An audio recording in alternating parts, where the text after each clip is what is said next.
Good evening, everyone. I think that some of you know Pauline Witriol. I am confident that some of you don't.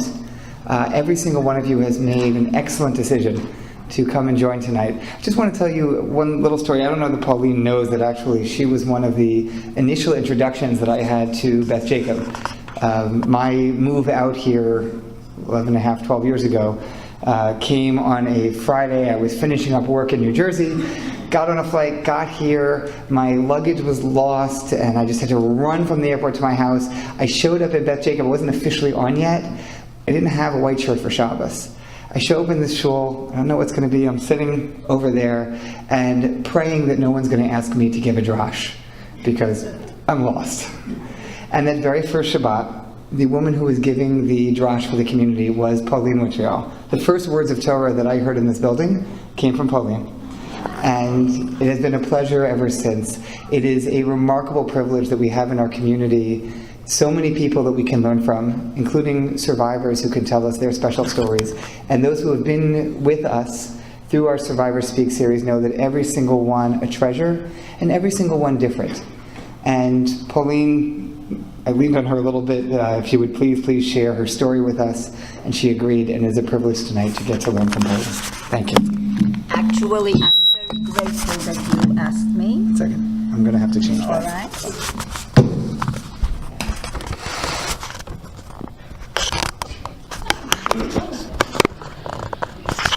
Let's see if that works out. Thank you. Thank you. 1 second.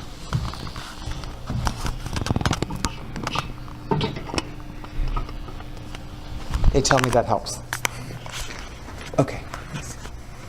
So I had said that I'm actually very grateful that you asked me, and I thank you.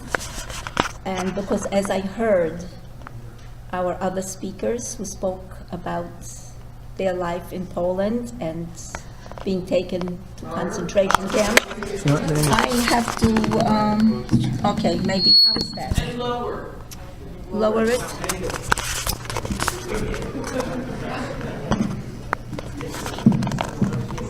There you go. I can sing. I will try it out like that. But I can talk now, all right? All right, so I was saying thank you to Rabbi Dardik for inviting me to speak here. And we have already heard from several Holocaust survivors, older than I am even, because I was so young when we were taken away from our home that my parents knew that we would not survive if we were brought to concentration camp, and hence they made a decision to hide us if possible. In the meantime, I was hidden away by many people, by wonderful families, which you will hear about. But I always had this in my mind. What happened to the people? And I kept it in my heart and was quiet about it. Because when I came to America, when you come to America, everybody wants you to be American. Forget about what was and start a new life. And I really tried. I tried to be American. I tried to be normal, appear normal. But what I carried with me, I could never be like my friends. So over the years, this has been with me, and I'm very grateful that I can tell you this story because it's really a wonderful, wonderful story. So when I still lived in New York, our synagogue had every once in a while what we set aside as Sabbath, and we called it Righteous Christian Sabbath. And we invited our Holocaust survivors to tell of the good people in Poland, maybe Czechoslovakia, maybe France, how they were helped by Christian people. And one time we had invited from an organization called the Hidden Children Foundation, where people like I were sometimes members, and a speaker came to speak to us about how he was rescued, found in the street. Maybe I don't remember his story anymore, it was 20 years ago. And he told how two priests cared for him and were mother and father to him. And as he stood on the stage and spoke to us, his parents did not survive and no one took him back. So he still was very ambivalent about whether he was Christian or Jewish. So Rabbi Blaine, our rabbi, asked me then to introduce this child survivor and what it meant to hide children who could bring death to the whole family. And this is what I wrote, and I have the paper, so I will just read it to you, and that will also help me to just make it easier for me to just loosen up a little bit. So this is what I wrote. We, the former children who were hidden during World War II, have an obligation to ourselves, our families, to our people and those who died in concentration camps and cannot speak to us, to tell our stories. We must tell our stories not only to share the long-term effect of our lost childhood, but, just as important, to remember and honor the righteous Christians who risked their lives and the lives of their families to save innocent children from systematic destruction. I'm especially grateful to be able to participate in honoring these good people because I, together with my younger sister, was hidden and sheltered by 7 families, Polish families, who shared their already crowded quarters and their meager food supplies with us. And in the case of the women in the household, allowed us to call them by the longed-for name, Mamusha, Mommy. It must be remembered that people who sheltered small children put themselves in additional extreme danger, for if they were not hidden, but posed as members of an extended family, these little ones sometimes forgot what they had been coached to say to inquisitive neighbors, like my 5-year-old sister, when asked by a neighbor, "Where's your mother?" replied, "In concentration camp." I'll tell you about this later because I made a reply that we still laugh about. When children were hidden, the danger was that they would come out from their hiding places behind the stove or closet, or call out or cry when visitors were present. My sister and I had each other for company, and when we were lying in our hiding places when strangers were visiting our family, after a length of time, it was easy to forget ourselves and start to play and whisper. Then the woman of the house would quickly stamp her feet and say something like, "Darn these mice," because everybody had mice, and a cat who was the resident mousekeeper. This was also a signal to us that we had been heard. If the visitors present were wise to the situation, they never let on, fortunately for us. Even though none of the people who kept us had much sympathy for Jews in general, who they were taught throughout their lives were Christ killers and possessed strange and evil customs, they always showed kindness to us. When my mother said to one wonderful woman with whom we had just come to stay in this house in the back, "If the children don't behave, you have my permission to spank them," this saintly woman replied, "How can I hit these children? They're already taking such a beating from life."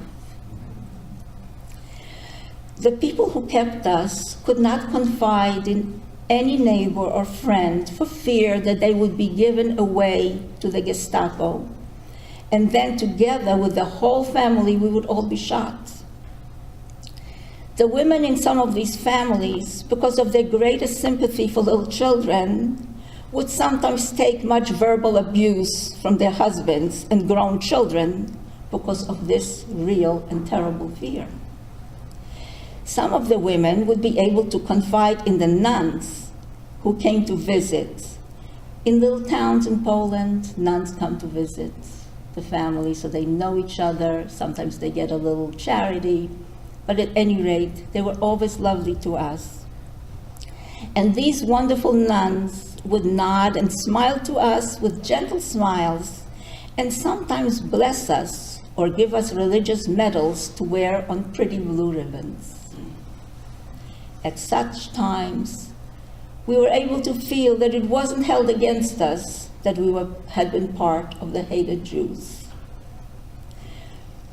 Today, we, the children of the Holocaust, who were from our parents' love so untimely ripped, remember and honor these righteous Christian people who took us in and cared for us against all odds so that we might yet live.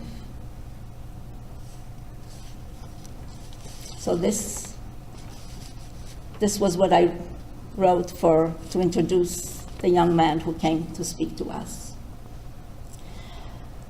So it was in the summer fall of 1942,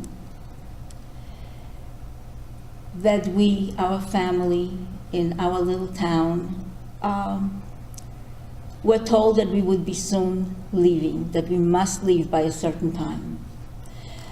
This was just after the high holidays, and the high holidays were frightening that year. I just remember how terribly frightened we all were. We couldn't go to the synagogue. They cleaned out a little house in a Jewish home, and the men were in one room and the women in another, and people were crying and fainting, and it was just such an ominous day. And right after Yom Kippur, my mother, my aunts took us on the bed and just put layers and layers of clothing on us. And the reason for that was that we were only allowed to take what we were wearing and some bedding and some dishes, but our furniture and everything had to be left.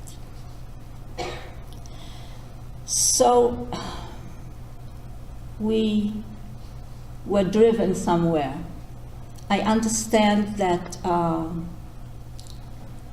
we went to someone's home and stayed there overnight, but I'm very vague about that. But what I do remember, that we finally came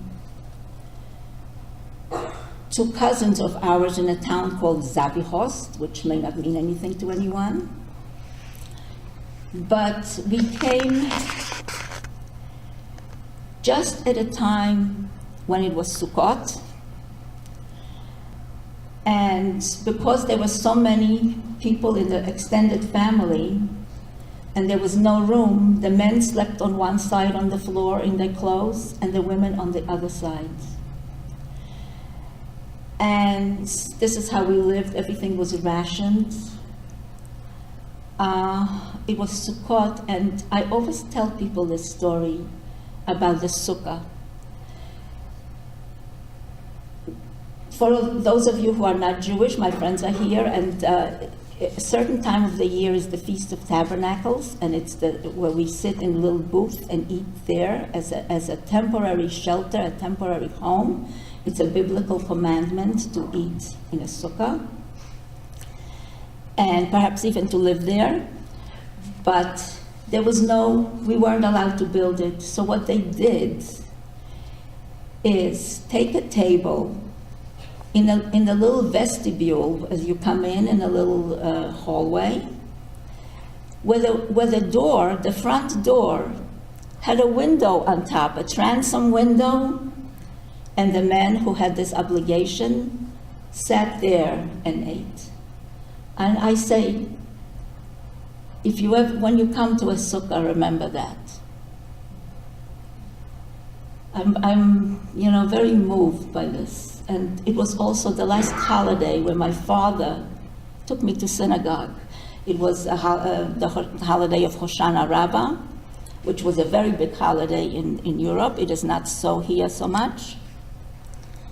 But it was so heartbreaking, heartrending with the prayers we used palms on that day and all of week of Sukkot. When you have Palm Sunday, when people who are Christian have Palm Sunday, this is really the same holiday that Jesus came to Jerusalem, and it was Palm Sunday, and they said Hoshana, which means save us, but this was the prayer that we sing, Hoshana. So, but it had so much meaning in biblical times. All right. So, is it all right so far? Doing great. Okay. My mouth is very dry. So, suddenly, there was an order given that all the men and boys above a certain age must leave their families and go to a work camp, a labor camp. So that day is also another day that I can't forget. To say goodbye to your father, to your uncles. My sister was daddy's girl and I was mommy's girl. And my sister clung to my father's neck and cried, "Daddy, Tatush, I will never see you again," she said. And she was right. And after that,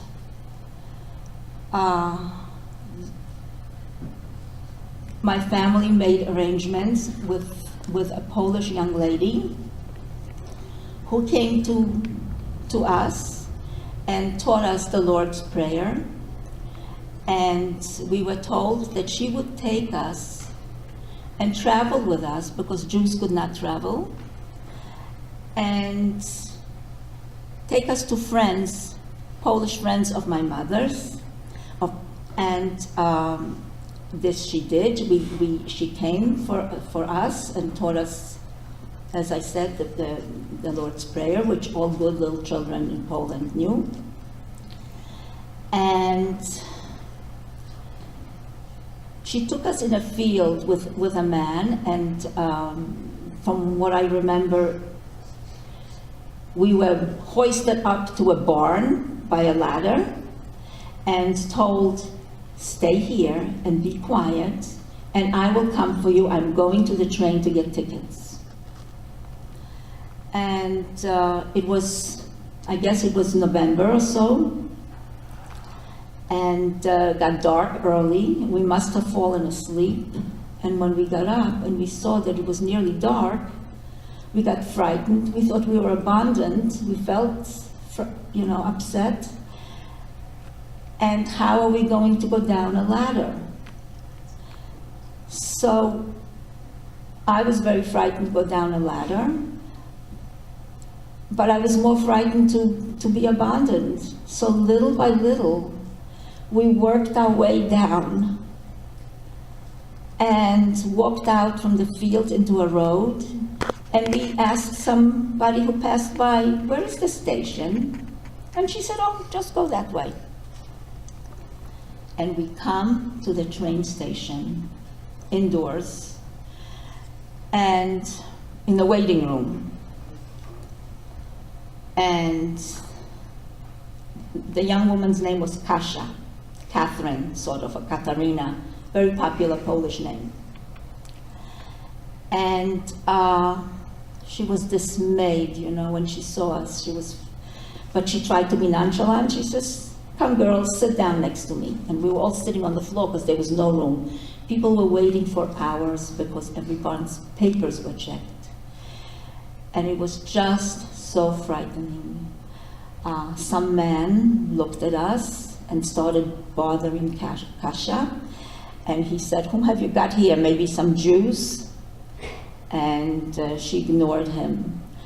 But when the train came, he had gone to the Gestapo and said that Jews might be here. And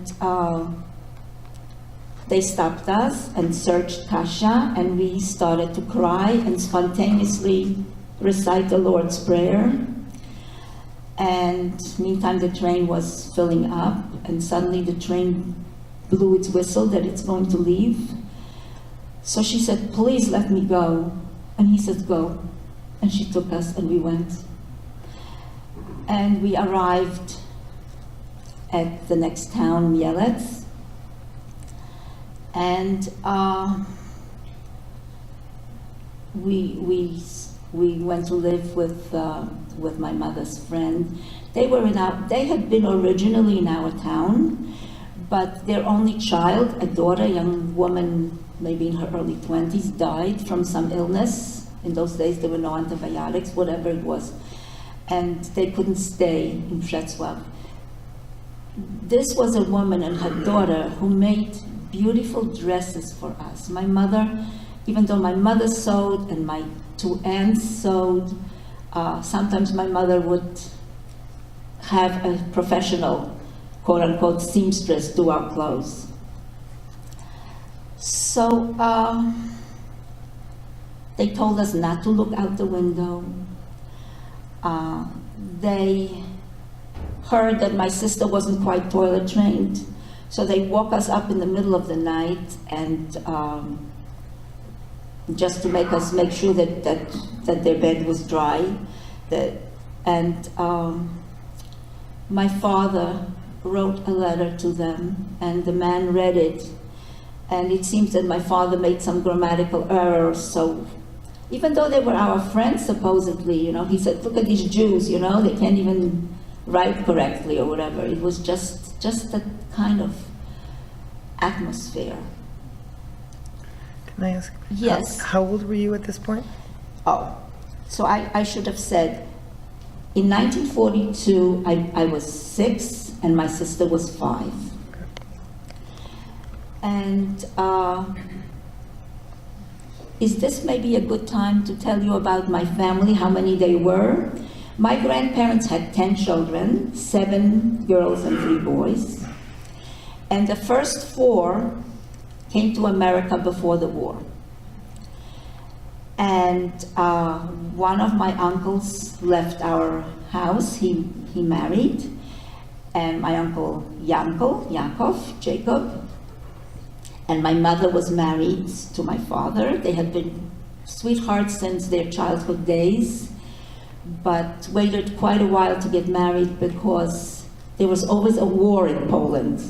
And my father always worried that he, and really had to go to some war between Russia and whatever. So the youngest 2 boys, Leibush and Avram, and Yaakov, and my mother's name was Tenya, and there was Esther and Necha. They were home. And to get back to where was I? I was with friends of our mothers, and suddenly we left there, and we found ourselves in a home where the man was a very fine man. He, a professor type, spoke beautiful Polish. I remember that my mother came to visit, but he was very frightened to keep us. And he one day we were just there a few days, but because something happened that maybe someone said something to him about us, that because it was very hard to explain whom are you keeping, who is visiting you, and why. And so he sent word to the work camp where my family was now out of that town that we were, and they all went to the work camp. First the men had gone, and now the women. And what did they do in the work camps? They built roads, because Poland was, as a medieval place, especially the hinterlands, there was no electricity, no running water, and the roads in the winter were impassable only by sleigh. Horse and wagon, the wagon wheel would just be stuck. And the Germans needed the roads to be in working order, so because they had their tanks and they had their trucks, and so the Jews were on this detail, and built roads and cleared up ditches so that the water would flow into ditches instead of. To this day, when we went in 2009, Poland didn't have, in the country didn't have good roads. So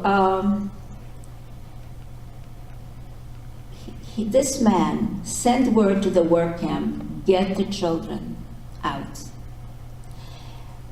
And I had the presence of mind one day to ask my uncle Avram, who was the only one who in the end survived and came to America, and he was forever after that Uncle Abe. And I said to him, how were you able to come out from that work camp and come for us? Because it was curious. My mother came to visit us, and how were they able to do it? So this is the answer my uncle told me. The German soldier who guarded them, he says he was a nice boy. And he said to me, when I asked him, I begged him if I could leave because I have family to take care of. He says, go wherever you have to. He was really sympathetic to us. But don't forget to come back, otherwise somebody will get killed. So my uncle was able to ask families, Polish families in the area, please take these children. We have family in America. They will give you, here's their address, they will give you anything should we not survive. Anything that you want, just please take care of our children. And my uncle came for us and took us, and we didn't know where we were going. We had no place to go. So we are just walking, and a man comes by with a horse and wagon, which was the usual mode of travel. And my uncle begs him to take us to the village. So the man takes us a while, and then he said, I can't take you anymore. And you better get out of my, I have to go home. You get out of my wagon. So it's cold, it's dark. My uncle starts to cry. And when my uncle, he was just a young boy himself, maybe 22 years old or something like that. And so we became terrified seeing a grown-up, our uncle, cry. And he took us by the hand, and we just walked and walked in a field. And as it got dark, we saw that there were searchlights going back and forth. And we were terrified, and every time the searchlight passed by in our area, we would, duck down. And we're walking, I don't know how long, but it got very dark. And in Poland, there was no electricity, so there was no light anywhere. There were no cars anywhere. Just very still forest countryside, if you can just imagine that. No one was around. And suddenly, we see a light from a little place far ahead. And that was this house. And the light came from this window. And you know, it was, you know what kind of it was just a little kerosene lamp. And we could see it because there was no other light. And we come in, and my uncle knocks on the door, and they let us in. And whatever my uncle said to them, I think he was crying still. And they hoisted us up to their attic with a ladder from their little vestibule. And we slept in their attic on the hay overnight. And I wake up in the morning, and I look down, and I see that I'm covered with my uncle's jacket. He had a black pea coat on. I still remember those large black buttons. And he had covered us with that pea coat. And he's just standing there looking at us. And I said, Uncle, weren't you cold? And he said, no. He said, I just cuddled up to you in the night, and you were like a little oven. After that, I think that we stayed there for a day or whatever, but I don't remember, but we had to leave. And suddenly we were brought to a family a husband and wife, and a son, a young son, maybe he was 10 years old. And they had, just like any other poor Polish farm family, a kitchen and one greater room. And in that greater, let's say a parlor, you can call it. 2 beds, one for mother, one for father. And but they gave us that one bed, and they took their son to their bed. And wherever I went in Poland, the people were so poor, really, but they didn't feel themselves poor because everyone else was equal to them. So if they had bread and some milk in the house and potatoes, they felt that they were rich, that they had everything that they needed. So we come to them, and I remember that somebody came and took measurements for shoes for us. And we started to learn to, we hardly even knew to button our buttons. We had to learn to wash our hair ourselves. And they had never seen Jews before. They had never come across Jewish people because mostly the Jewish people lived in little towns, as we like to call them, shtetls, and which ours was also. And they lived in a village, and in Yiddish it's called a dorf. And they were very curious, especially the husband, the dad. He said, look at your nails. Your nails are Jewish nails.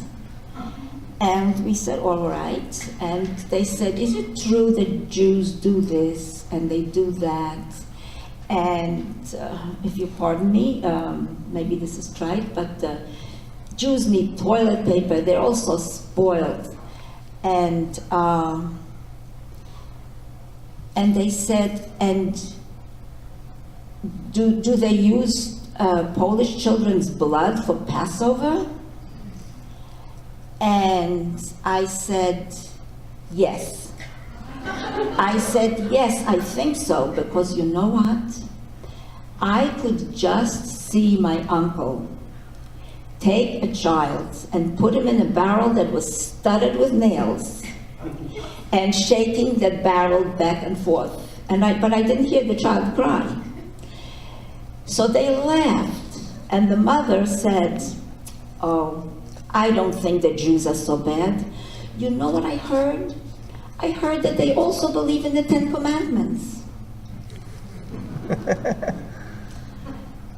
So we were so happy. I was so happy that we had something that was worthwhile. Sometimes neighbors would come and to check us out, to see who we were and why we were there. And they made sure to come in the evening when good little children say their bedtime prayers.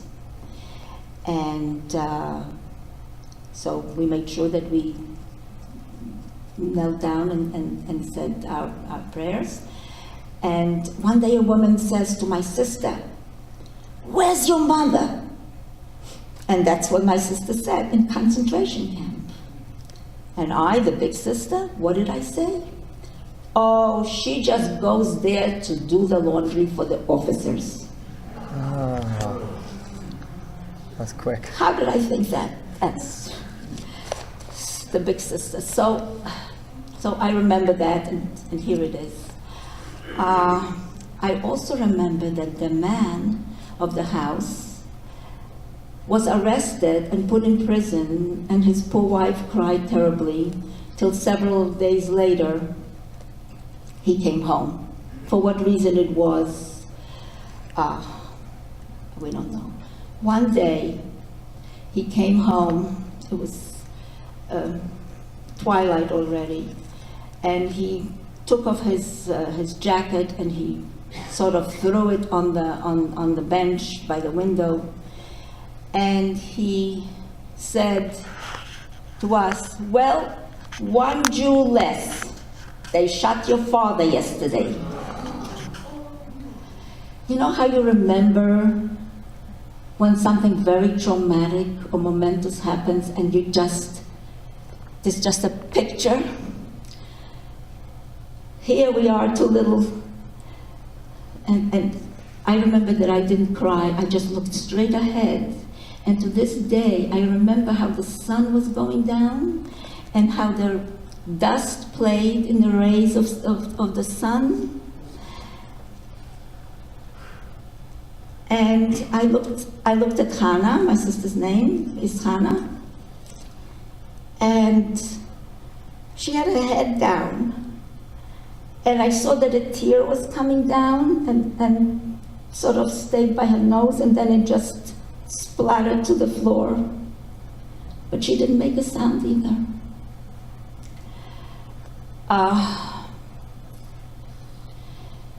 So that was already the third family.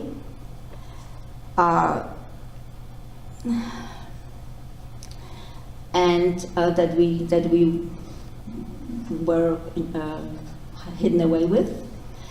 And very soon after that, a woman came for us and said, "I have come to take you from here," and which she did.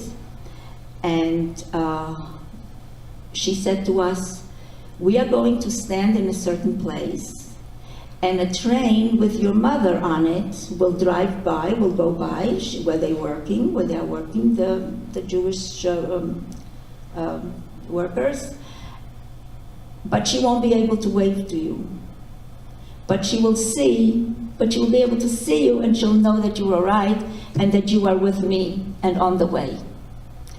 So Rabbi Dardik, I'm not turning to you because I hear that I'm not with the mic. Please. When I'm here. So. I moved back because I'd rather you be able to talk to everyone.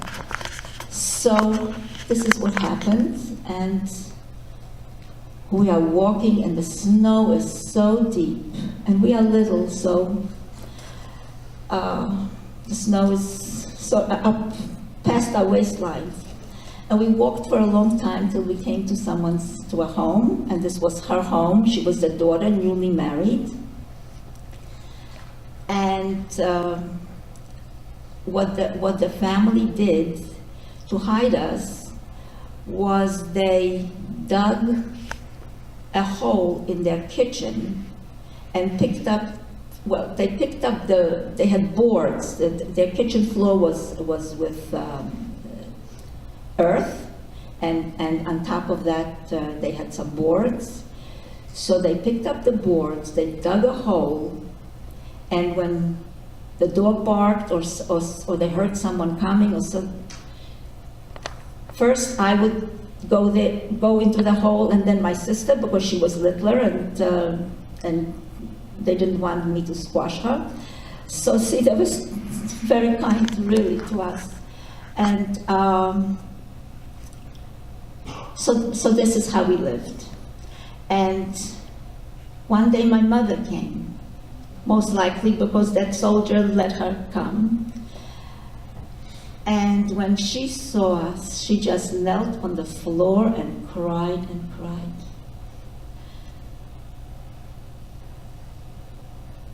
And how else could she be seeing us? You know, we were her princesses. Our face was washed in milk. And my mother so loved to fuss with us. And every dress that we had a matching panty. And we were taught to curtsy to our elders. And when we would curtsy, we would pick up our dress, and then the panty would show. And that was proper Polish children who and at any rate, this is, so my mother just cried, and we said, "Mommy, why are you crying?" And she said, "Because I'm so happy to see you." And so we said, "Well, if you're happy to see us, why aren't you laughing?" And she says, "I forgot how to laugh." So what was that to us? We rolled on the floor. Mommy forgot how to laugh. Mommy forgot how to laugh. We laughed so and rolled on the floor that my mother, through her tears, started to laugh. Then when it was time to say goodbye, I, who knew how to behave, that when you leave, you say goodbye, I said to her, "You are not leaving, I'm not saying goodbye to you. So you can't leave." This is what I thought. So I threw myself on the bed, kicked and screamed. Nothing helped. My mother had to leave.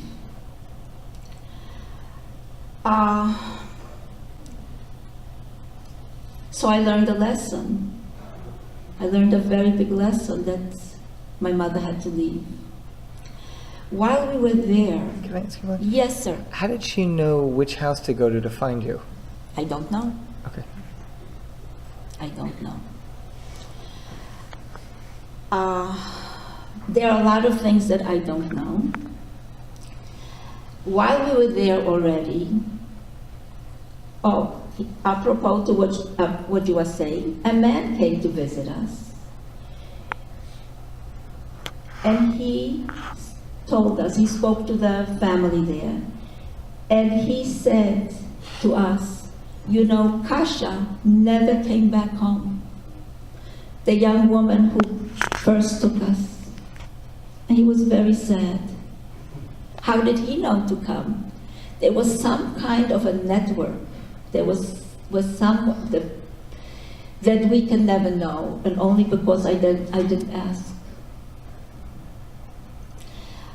I've also forgotten to tell you, which I really want to tell you, to go back to the family who had that one boy, a husband and wife, and where we found out that our father was killed. What happened was, this is really important and interesting. When they were in the ghetto, they somehow decided to get back to my father and my uncle Jacob, my uncle Yaakov, my mother's brother, and another young man whose name I will never know. He was a man engaged to my Aunt Necha. And they decided to go back to our town because, number one, they wanted to beg the priest for baptismal certificates for us so that we could pass as Aryan, was called Aryan, going on the Aryan side and being Polish and Christian. And they also had left things with trusted neighbors, some money, some jewels, maybe, and also a sewing machine which was a very, very needed item for families in Poland who couldn't go to a store and buy clothes, but made their own clothes. So they wanted to take that, to get that stuff. But when the people saw the Jews had come back into town, they called the Gestapo, and they came promptly and took the men away. My father, in his despair, because he knew that death was certain, and he realized, I'm sure, that he will never be able to get the things to save us. He jumped off the truck and was immediately shot. But the other two men, they had to dig their own grave. I'm also told, and I just don't want to forget to tell you, that after the war, my Uncle Yaakov's wife came back to Poland and had their remains interred, and Reinterred. no, taken out and sent to Israel. Reinterred in Israel. Right. I understand that, yes. So there's the forest of the 6 million or whatever, but this is what she did. So here we are with this family that is keeping us in their under their floorboards. And one day the man takes us and brings us before daylight to a house, and the house is completely empty, save for a bed and a mattress, which even to our standards of not having a bath for months and living under the earth, it was terrible looking. And there was a little table right under the window. And he said, stay here and don't look out the window and don't go any place till it gets dark. And he gave us a chunk of bread. So we are sitting under this table all day, and there's a little mouse there. So we got to be friends with mice by that time, and we gave her a little bit of our bread too. And then when it was starting to get evening, and in those villages, after a certain hour, no one is outside. People are home having supper, they've come from the fields or wherever they are working. Quiet. So when it was very quiet, we decided to explore. Besides, we needed to relieve ourselves. And we tried to find a likely place, so we walked into another room, and that room was completely empty, save for a wooden closet in the middle, as though abandoned. So we went looking further, and we saw that there was a little ladder that we weren't afraid to go up. It was just, a few steps up, and we went up there, and the place was filled with Jewish books. And that frightened us so. I don't know why. But I think that, with our childish minds, we just realized that what happened to us didn't just happen to us, but even here, far away from our home, Jews must have been taken away. Somehow, we were just very frightened. When it got dark, we went on the bed, and before dawn again, the man came for us, and took us on his wagon, and he brought us to a little village, to a very nice family, a couple who had a little daughter about our age, and maybe there was also a baby, but I can't remember. And they didn't hide us, but they said that we were from some family. The children in the village came to be with me and make friends. And it was going to be almost Easter. So they said, we are going to go and have our eggs and little cookie lambs blessed. And what are you going to wear? So we had our clothes in sacks, but after a while they all had gotten really small. And even though we didn't grow much, but I pulled out something which I knew at one time had been very long, namely my nightie.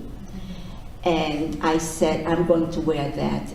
I still remember it. It was white little nightgown with brown bears playing with a blue ball. And one of the girls said, this looks like a shirt. And I said, oh, but she's so smart. How does she know? How can you tell a dress from a shirt? So at any rate, Easter, we went to church and had our little Easter basket blessed by the priest. And somehow he wouldn't look at us. It's as though he knew. But he didn't let on, because after all, every priest knows his parish, and he knew all the people, and who were we? What he knew, he didn't, I can't even to this day read from what might have been his expression. He just looked down. And we stayed there till May, and May is a big celebration month for the Holy Mary. And young girls tie up ribbons around a pole, and it's the maypole, right, Joan? Do you remember that? So, so we enjoyed that very much. And, but suddenly we were taken away. And I think there was also a man who was married, a Jewish man who was married to a Polish woman, and he came to smile at us. And you see how everyone knew who was who and what was what. And we were taken, I don't remember how, but suddenly we were with a family, a man and a husband and wife, a little older, and they had 2 grown children. Single, maybe, to us grown, maybe she was 17. And they just didn't want to take us. It was like they were backing up and saying, no, I can't, we can't do it, we can't, and yet they did. And they kept us in some tiny room that when you opened up the closet, so you just climbed up on the little bed, and we slept there. And they were troubled about keeping us and frightened. So we went to another family. And that family, a husband and wife, had 2 little children. And where did they keep us? They hid us. They kept us, because we were very little, in Poland, in the kitchen. Besides the stove is an oven. And the oven is long and protrudes into the other room. And the other room it's all, it's all closed up with cement, so the oven is closed. You can, lean against it and warm your hands. But it doesn't go all the way up to the ceiling. It goes maybe up to a little higher than this. And it makes a nice ledge, so the cat likes to go up there. And this is where they put us, lying down, and they put boxes and whatever they could, so that no one looking into the window can see us. They fed us whatever they ate, which was pieces of bread rinds dipped in sour cream. Their children didn't get any more. One day the children started to fight, and The little girl was crying. And you see, I don't know what was outside, but it seems that people were close by because a woman looked in. She heard the little girl cry. She looked in the window. And I had looked down to see why the children are fighting. So the box fell down. So I am leaning, looking out, and the woman looks in the window, and she sees me, and she opens her eyes wide, and she disappears. Suddenly the man comes, the man whose home it was, grabs us on the other side of the house, takes us down from the attic with a ladder, gives us some bread, brings us into the forest, and he said, "Stay here till I come for you." So this was early in the morning, and we are all there all day, and we start to get frightened, we start to get thirsty, and we start to be dramatic. You know, first it was like Hansel and Gretel, and which we knew those stories from Mommy and Daddy reading Grimm fairy tales to us. And I decided that I'm going to go on the road and see if somebody will come by and give us some water. So I go to the road and I see two nice ladies. They had baskets of blueberries that they had been picking, and we were picking blueberries too. We were eating them, and their forests are full with them. And I said, "Can I please have some water?" And they said, "Well, we don't have anything now here, but if you come to my house, I'll give you." So I said, "No, I can't come because I have my sister in there." And she says, "Well, bring your sister." I said, "No, I can't bring her because she's sleeping." She wasn't sleeping, but she was looking Jewish. Just as I was blonde and blue-eyed, my sister was dark-haired and black-eyed. Except our noses were the same. So we always laugh about our noses. At any rate, so I stayed. So we stayed. And, but you see how I could think quickly, how we learned to... At night, the man came back for us, but he didn't bring us to his house. He brought us to the first home where there were two grown children, and who kept us in that little room. And they laughed at how much we couldn't stop drinking. So whatever they gave us, lemonade and water and whatever, we just drank and drank and drank. The next morning, the daughter says to us, "Here are your clothes. Look, your mother's always complaining." And she said, "I'm taking you to somebody's house. I'm taking you away from here. And here, look at all the things you have, because your mother's always complaining that people are stealing your clothes." So we didn't understand that too well. We had no interest so much, but at any rate. And her brother is there too, and he's wearing a nice black French beret and sort of leering at us. And so she takes us, and we're walking in the forest and on a road, and she says, "Here, sit here in this ditch, and I'll go see if the road is clear." And so we do that, and she comes back and she says, "Everything's all right, come." So we get up, and just as we move by a bush, a man jumps out at us with a German shepherd and tells us, "Take off your shoes." You know, he speaks like a German, a certain kind of German, and we panic, we start to cry. And we're afraid of the dog. And I look at this man, and I recognize him, that he's her brother. And I still, I recognized even that beret.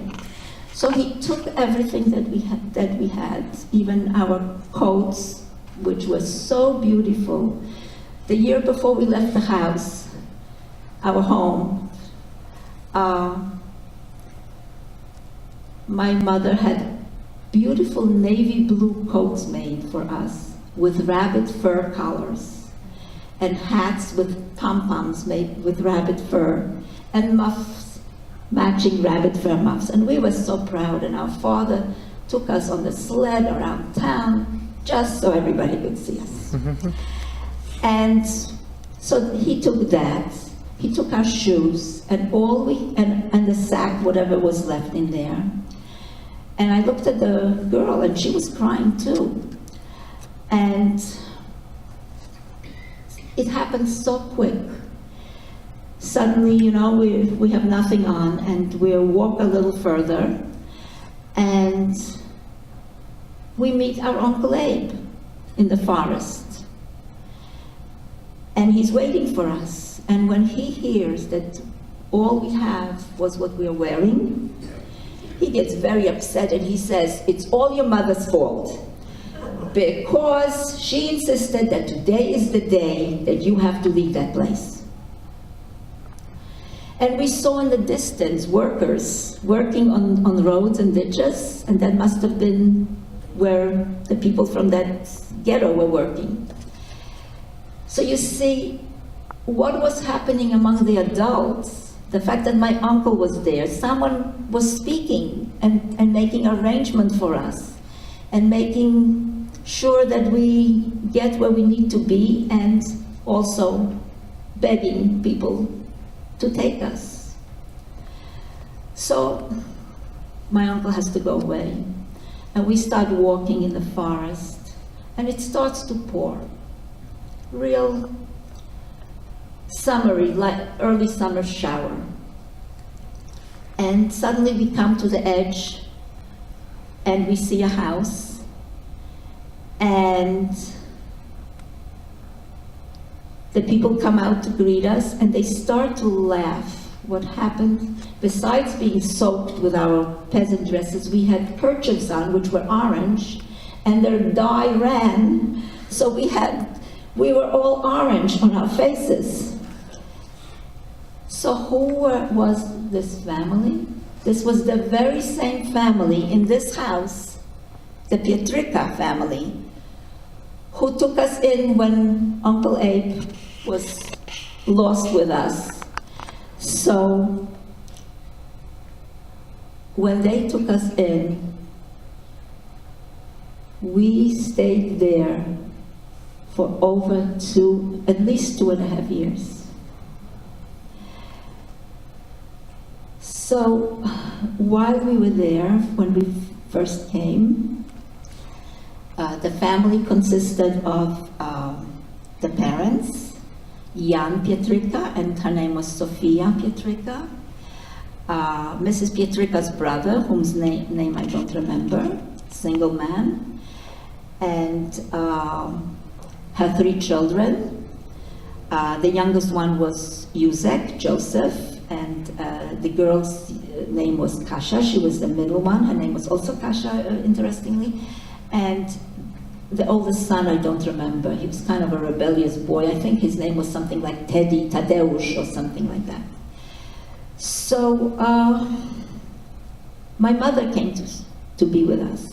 And now you know that it was because of that soldier, may he be blessed. Also, you know, you can't judge people what the Germans did, but here was a young person, a young soldier, German man, who saved our lives because of his kindness.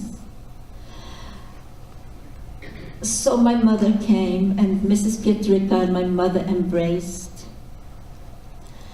and there was some, you know, Mrs. Pietrika complained a little about us, that we weren't quiet enough, that we ran around, that we didn't eat, and things like that. And this was the place where my mother said to her, if you, as I read before, if they don't behave, you will have my permission to spank them. But what she said, also my mother, was she took us to her and she said, from now on, Mrs. Pietrika is going to be your mother. And you must do everything she tells you and behave. I don't remember that we ever saw our mother again.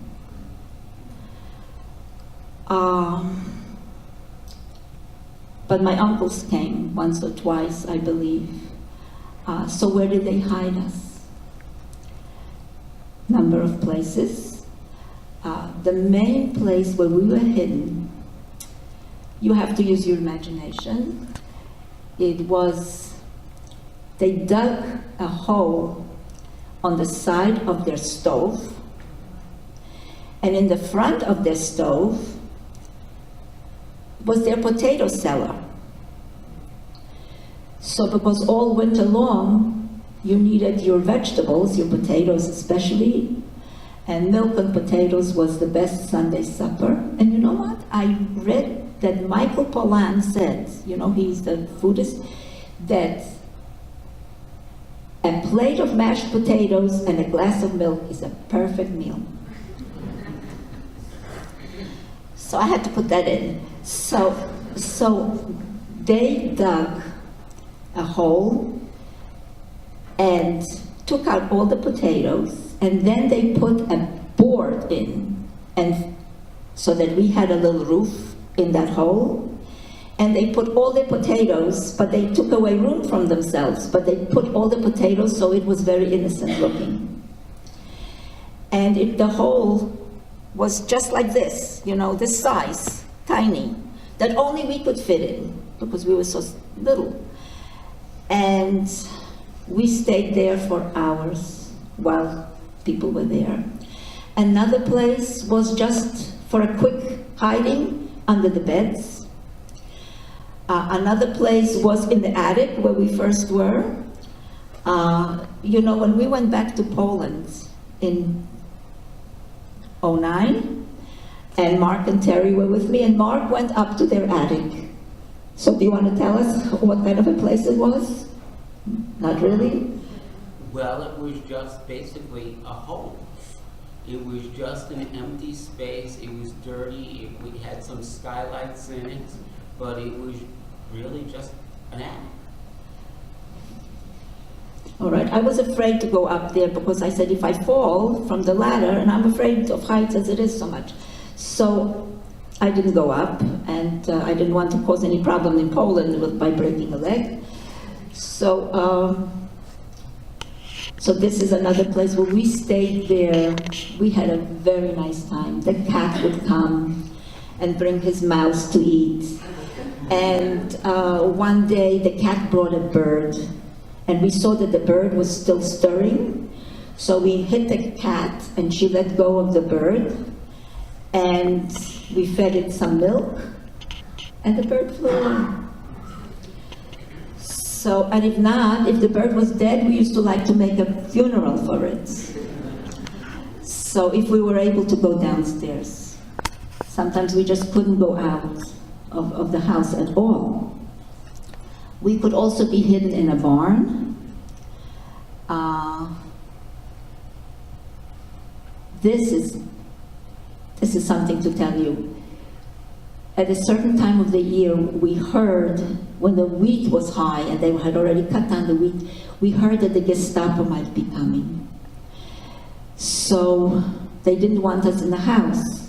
So before dawn, one of the men took us and hid us in a sheaf of wheat, the standing wheat. You know, when we hear the Joseph stories, and Joseph says, my brothers were bowing to me, sheaves of wheat were bowing, 11 sheaves of wheat were bowing to me, I see Poland. I see that field. It's just, it's funny. But we had coffee, and we had a piece of bread, and we stayed there all day. My uncle came, both of them, and he asked if we could write something for Mommy. So what would Mommy want? You know, make a picture or just draw lines so she could kiss it. So I was afraid of doing it. I did it, but I didn't know what could Mommy possibly want. And then one day my other uncle came, my uncle Leibush, Lev in Hebrew, Leibush in Yiddish, and Mrs. Pietrika says to him, "I'm so sorry for all your suffering." And he says, "Don't worry, Mrs. You know what I heard? I heard that the war will be over soon, and then they will give us Palestine."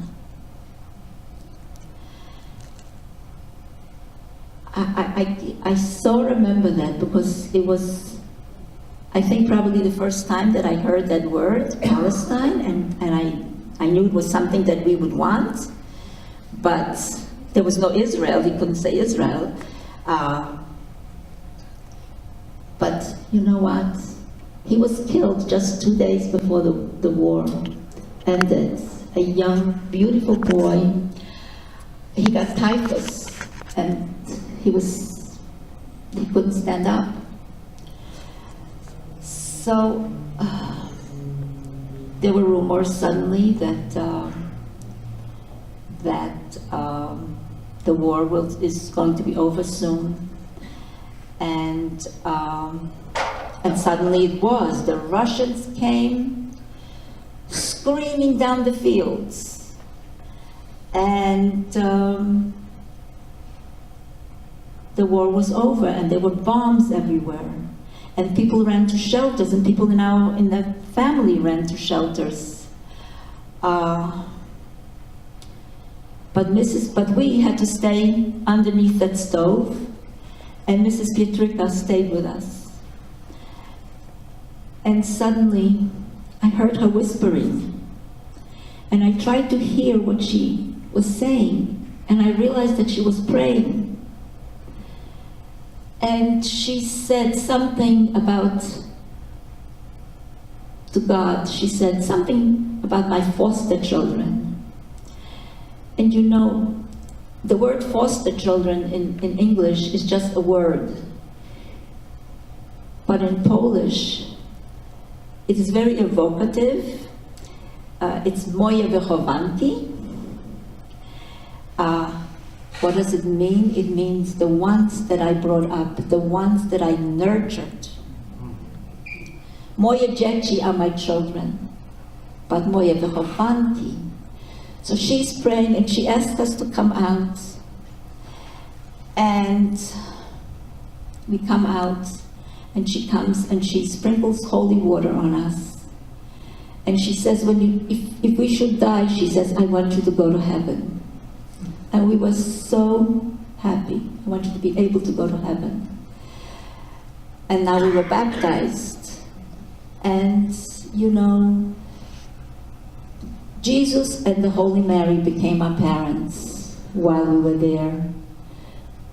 I guess because they didn't abandon us like we felt abandoned, you know. We had, on one side of the bed was a picture of Jesus, on one side was a picture of Mary, and we learned of their suffering and what good people they were, and that we should pray to them and they would care for us.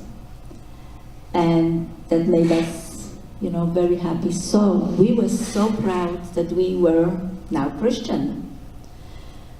Her brother comes back and he says, once a Jew, always a Jew. He was right. So, all right. You know, we were also a little mischievous. One time it was found that there was no sugar in the house, and who ate it? Little by little, we ate up the sugar. So there was carrying on because the men didn't have for coffee, but nevertheless they didn't throw us out. One time, when the chicken starts to cluck, Chris, you know that, right? I told you the story already about the chicken clucking. So the chicken is clucking, so she has fertilized eggs. So you take the fertilized eggs and you put the chicken in the kitchen, and you know, the chicken was right by our bed, near our bed, and she sits on the eggs. But we decided one day, you know, we were hungry, and we took the eggs and we drank them up. that was also reason for a lot of screaming, because, you know, their next generation of chickens were gone. At any rate, we survived that. So when the war, yeah, it's almost 9 o'clock, is it all right? Yeah, Okay, discussion. I'm almost done, we're almost done. Do you want some water? I'll be all right, yes, but I don't want to stop now. It's like 10 to 9, so fine. So, now I lost my train of thought. We stayed there after the war because we had no place else to go. But one day, there was a knock on the door, and my sister already is under the bed. And I'm about to go under the bed when I hear a woman's voice. And she says in Polish, "Dzień dobry," good day, hello. And you know, that was the first time in all the time that I heard that expression, because in rural Poland, where a Christian person comes into another home, he says, "Praise be Jesus Christ," and the answer is forever and ever, amen. Neighbors come, they say, thank you, I'll take it because you are so kind in giving it to me. So, thank you, Johann.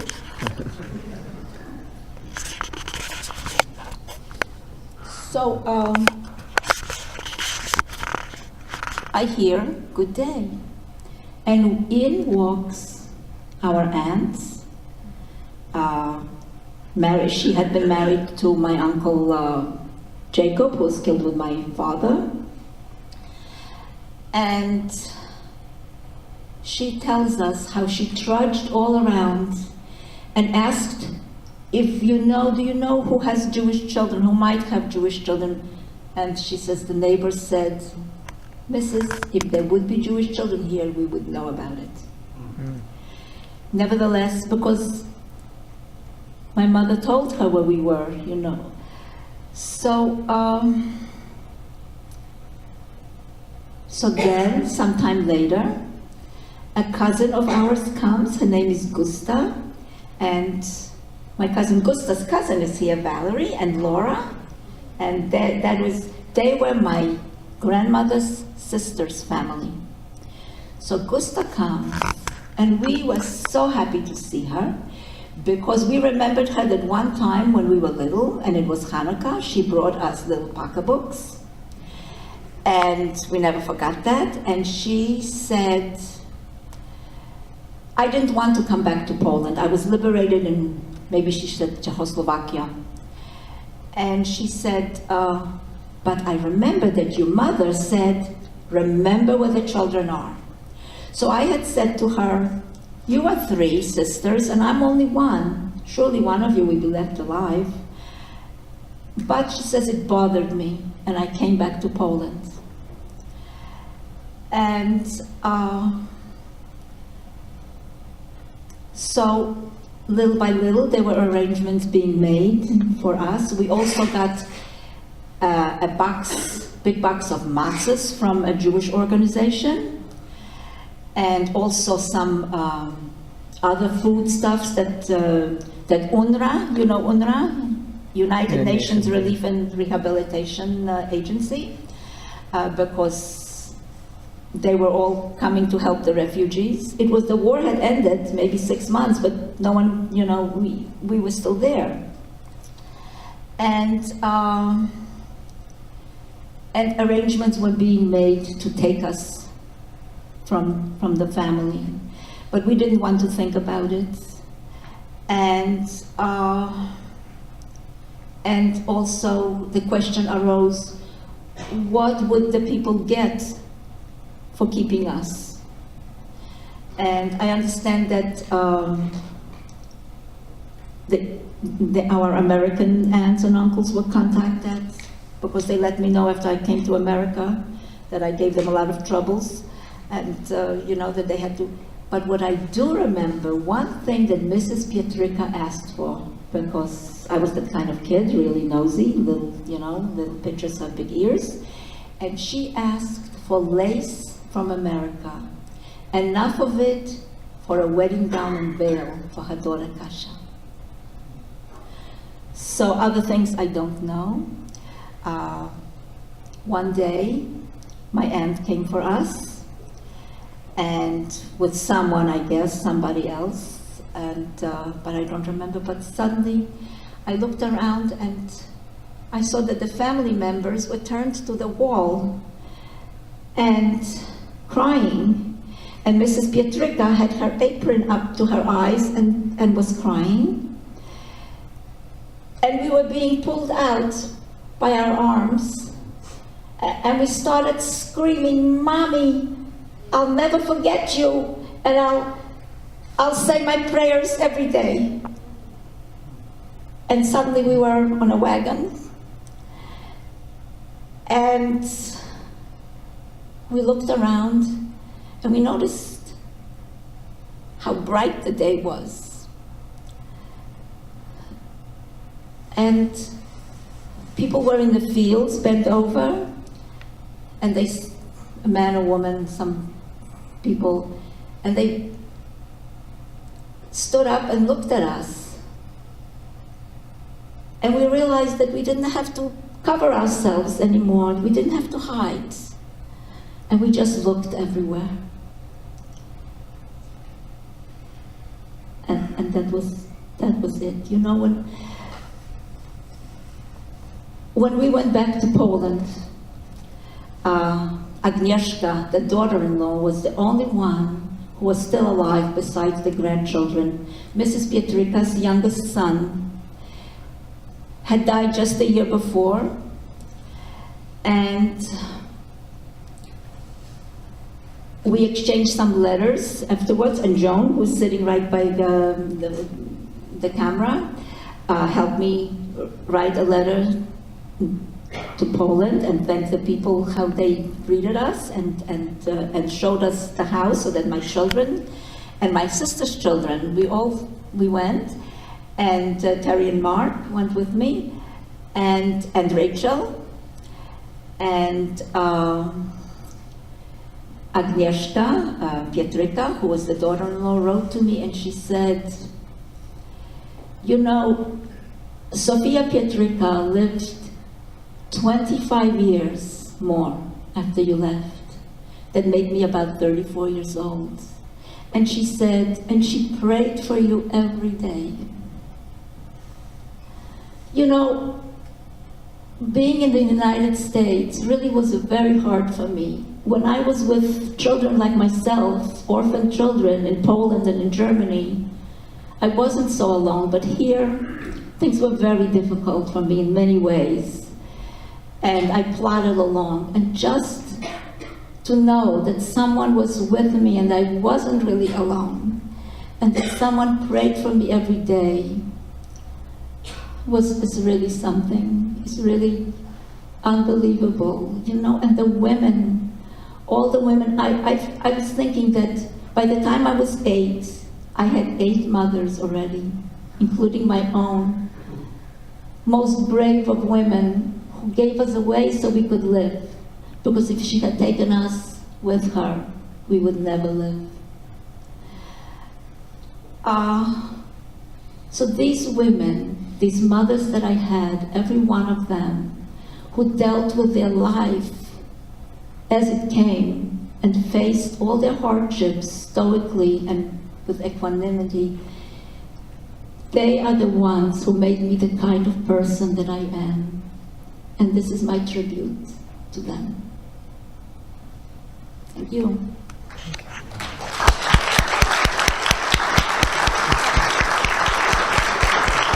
you have time for a few questions?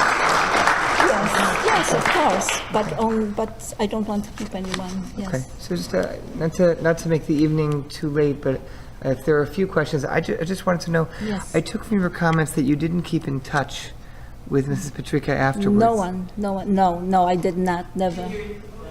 So I was asking if Pauline kept in touch with Mrs. Pietrika after the war. No, I just put it out of my mind. And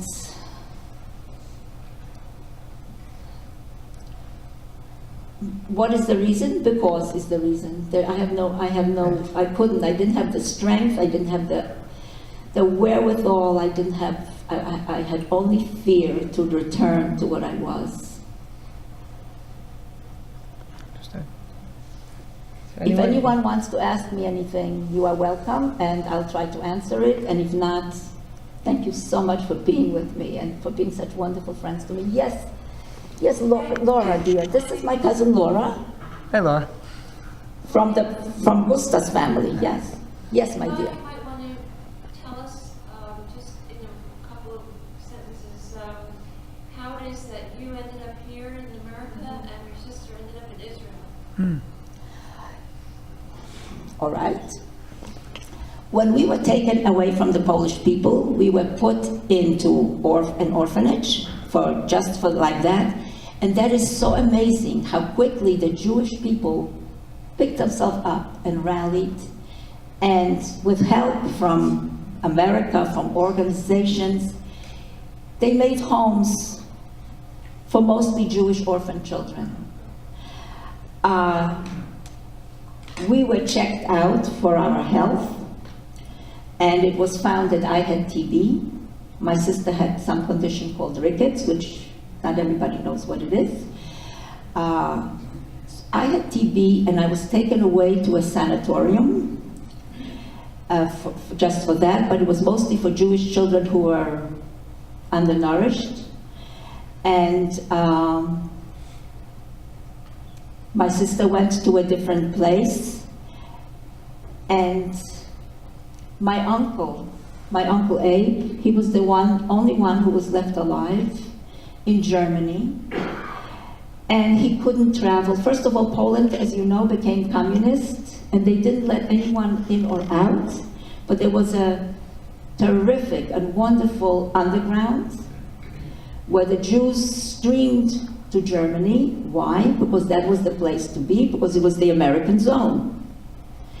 So, and from there, they could go wherever they wanted. So, my uncle being very ill, and I'll take time to just, if you forgive me, to say this, that when my uncle was liberated from Dachau in Germany, and when the soldiers came in to the concentration camps, my uncle tells me that they yelled out, "Juden, ihr seid frei. Jews, you are free." And whoever, and people, whatever they did, they started to walk out. Maybe someone gave him a ride somewhere, and he found himself in a little town, and a German woman, a grandma, maybe she wasn't a grandma then, came over to him, and here he is. You can imagine what condition. He could hardly walk. He had what's called water on the knees. He was emaciated, filthy, I'm sure. And she says to him, "Have you had breakfast today?"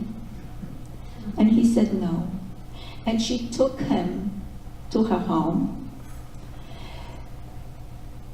where he stayed on their couch till he recovered. But in the meantime, he couldn't really travel, and he was afraid to. So there were people who did this for a fee, who went back and forth. And two men one day came to Poland, where I was in this TB sanatorium, and they said, "We have come to take you and your sister," and my sister is not there, and to your uncle.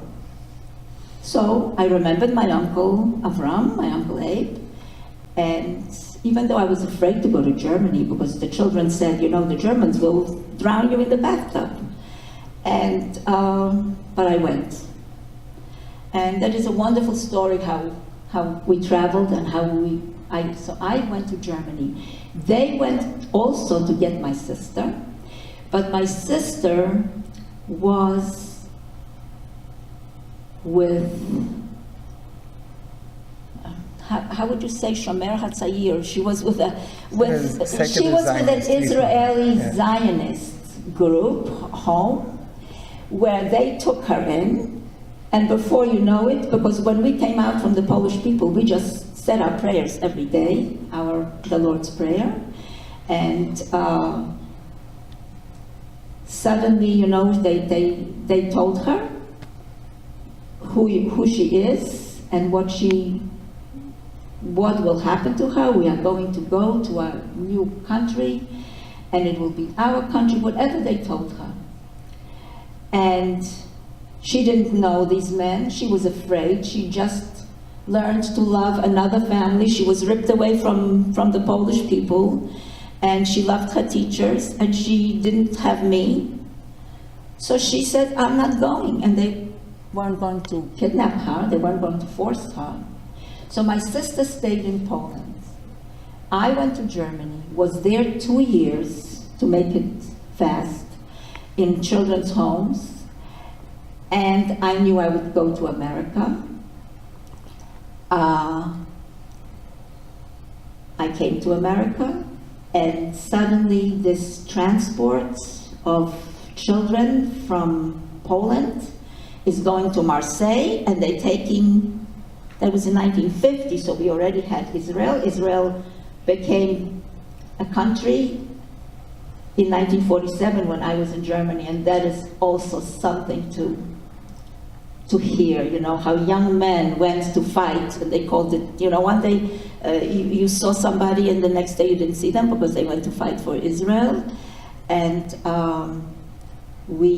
so my sister refused to go with the men, and I am already in America, and my cousin Gusta intercepts my sister in France, and she says, come, I will take you to your sister, I will send you to America, to your aunts, to your uncle. And she said, this is what you can do with children. She says, let my sister go to America. Israel is my country, and that's where I'm going. And you know, from that time, in 1946, when I was 9 and she was a year younger, I didn't see my sister till 1962, when we arranged. When I already had 2 children, I already had my Jeffrey and Terry. But something was, we were sisters, but we could hardly speak to each other because she spoke Hebrew. We both forgot Polish. She knew much more English because English was the language that was taught in Israel because of the British. And the following year, we both had sons a week apart, Mark, and she had Ophir. So this is why my sister went to Israel, Laura. Thank you. Long, but I couldn't explain it quickly. Thank you. Thank you. Thank you so much. My love to you.